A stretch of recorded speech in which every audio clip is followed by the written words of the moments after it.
Here for a reaction, former HUD secretary, the founder and chairman of the American Cornerstone Institute, Dr. Ben Carson. Dr. Carson, thanks so much for joining us.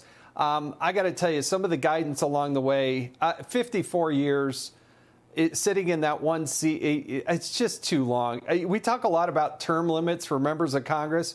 There should be term limits for senior members of the administration as well, don't you think? Well, don't get me started on term limits, but I will say I've known Dr. Fauci for decades. We belong to some of the same organizations. We've been honored together. And he's made some very good contributions to medicine, particularly in the area of AIDS. But I was on the task force, the coronavirus task force with him, and had a number of disagreements, particularly when it comes to therapeutics. And because people disagree, it doesn't make them anti-science. So I think that is something that he would do well to clarify. He will have an opportunity to clarify that.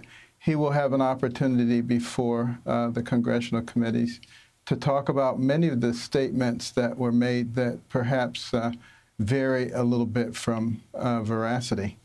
And, I think one of the big problems that we have right now is people have lost faith in our public health authorities.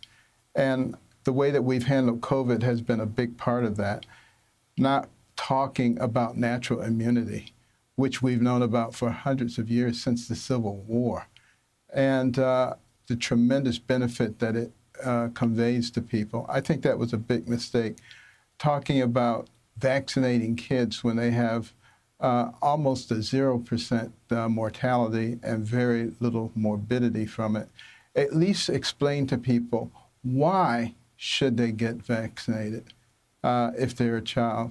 And they're not doing that. And that would be something that would be very helpful in terms of restoring trust if they have an explanation.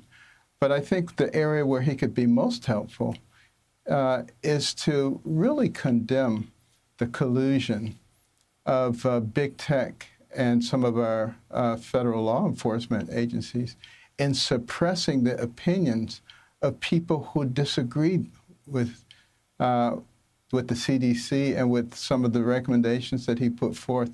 That is not only a problem with medicine, that is a problem with freedom in our country. One of the fundamental pillars that made this into a great nation. We can't allow that kind of thing to stand.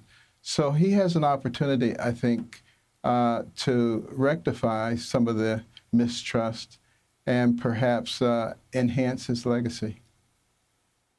Well, I think that is one of the fundamental problems, is the loss of trust, because you're right, when we need the CDC, when there is something that's going rampant, right now they've lost so much trust. I think so many people are so skeptical that they won't necessarily listen. And that's because of the way Dr. Fauci personally handled it.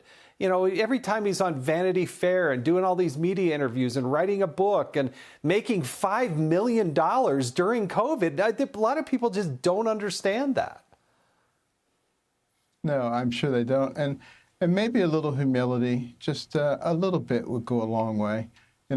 I was wrong, but we've learned some other things. Why is it that people in the political arena have so much difficulty saying those words? Yeah, I think it's a great point. Just an ounce of humility along the way and saying, we learned from this.